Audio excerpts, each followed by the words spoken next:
ओम नमः शिवाय। आज का विषय है ईश्वर का स्वरूप और योग दर्शन।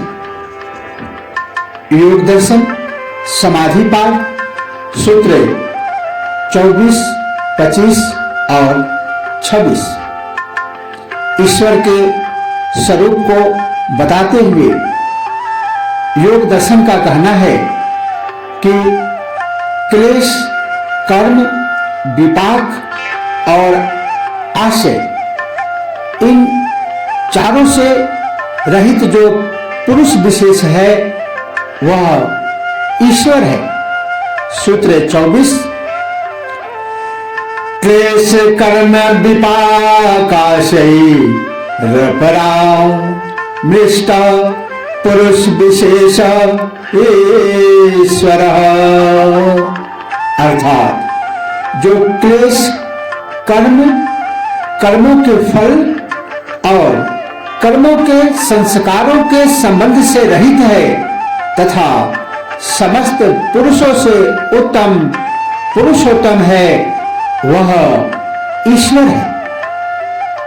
इस सूत्र में पतंजलि ईश्वर की व्याख्या करते हुए कहते हैं कि वह ईश्वर 5 प्रकार के पंच क्लेशों जैसे अविद्या, अस्मिता, राग, द्वेष और अभिनिवेश, इन चारों प्रकार के कर्म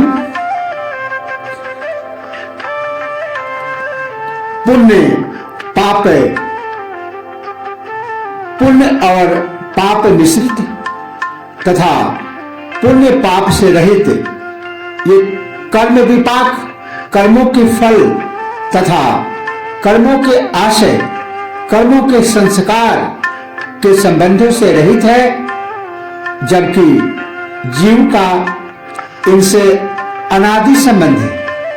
इन विकारों से युक्त को ही जीव कहा जाता है, किंतु ईश्वर का इनसे कोई संबंध नहीं है। ये सब विकार प्रकृति जन्य तथा अविद्या आदि कारणों से है, जिनका नाश होने पर आत्मा अपने स्वरूप को उपलब्ध हो जाती है। ईश्वर के सभी गुण आत्मा के भी गुण हैं, दोनों एक ही है। ईश्वर समष्टि चेतन तथा आत्मा व्यक्ति चेतन है।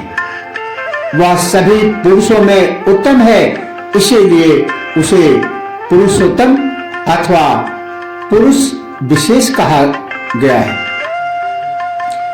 जीव में ईश्वर के गुण नहीं आ सकते तथा ईश्वर में जीव के गुण नहीं होते, यही भिन्नता है।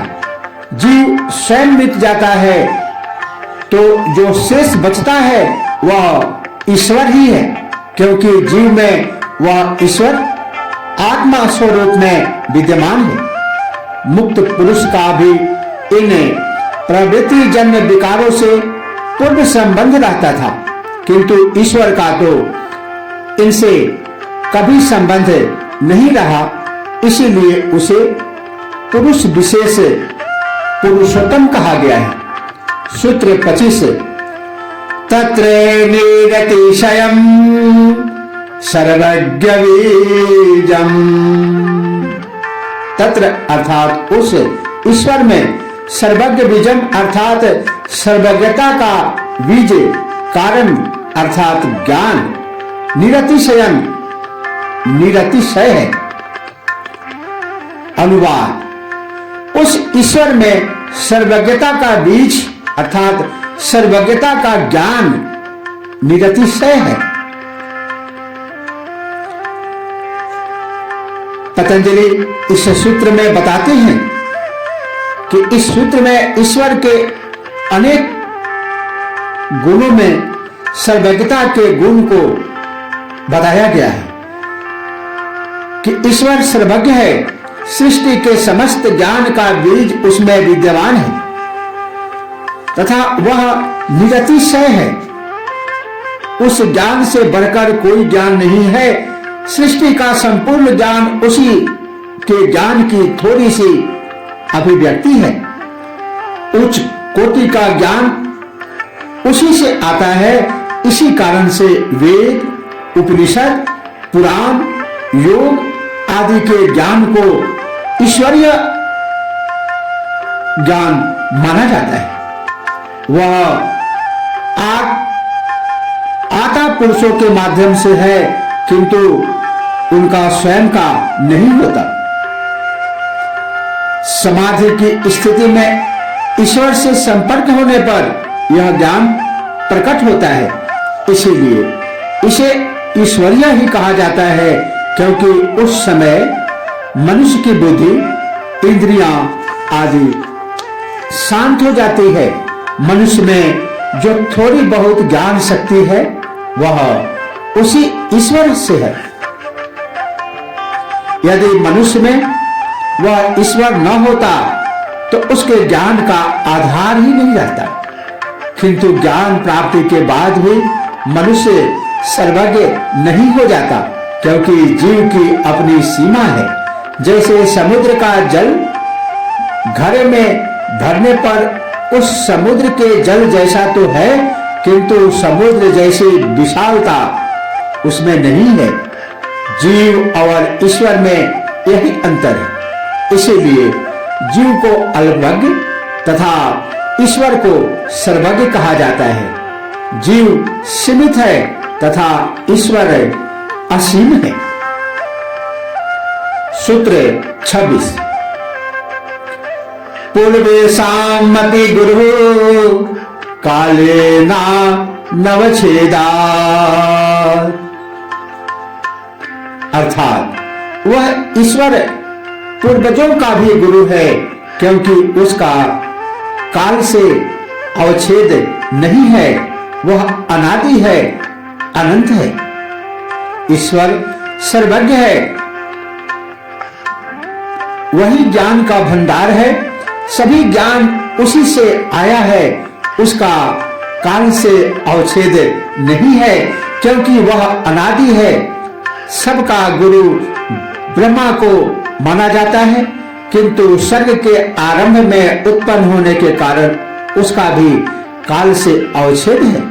इसीलिए वह ईश्वर ब्रह्मा का भी गुरु है। इस सूत्र में कहा गया है कि वह ईश्वर पूर्वजों का भी गुरु है। असली गुरु तो ईश्वर ही है। अन्य जागतिक गुरु भी उसी की प्रेरणा से उपदेश देते हैं। इसलिए इन गुरुओं को भी ब्रह्मा, विष्णु और महेश कहा जाता है। आत्मज्ञान के बाद ही कोई गुरु होने का अधिकारी होता है, क्योंकि तभी उसमें ईश्वरीय ज्ञान का अनुभव होता है। ऐसा गुरु ईश्वर ही है। गुरु शब्द भारतीय अध्यात्म का है। अंग्रेजी में इसकी अभिव्यक्ति के लिए कोई शब्द नहीं है। अंग्रेजी में इसे टीचर ही कहा जाता है, किंतु टीचर शिक्षक केवल सूचना मात्र देता है जो उसने बाहर से एकत्र की है, जबकि गुरु भीतर से प्राप्त अनुभव देता है। वह आत्मज्ञान कराता है, मुक्त कराता है। शिक्षक के पास छात्र होते हैं, गुरु के पास शिष्य होते हैं। दोनों में बड़ा अंतर है। जिसे आत्मज्ञान हो चुका है, जिसने उस परम तत्व की अनुभूति कर ली है, वही गुरु हो सकता है तथा वही अपने ज्ञान को आगे पहुंचाने के लिए शिष्य बना सकता है। अन्य को अधिकार नहीं है। ऐसा गुरु ज्ञान नहीं देगा, बल्कि शिष्य का पूर्ण रूपांतरण करेगा।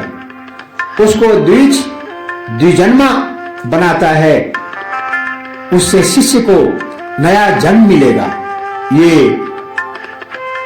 गुरु जब निर्वाण को प्राप्त हो जाते हैं तो इन शरीरधारी गुरुओं के गुरु हो जाते हैं। शरीरधारी गुरु इन्हीं से संपर्क कर ज्ञान प्राप्त करते हैं।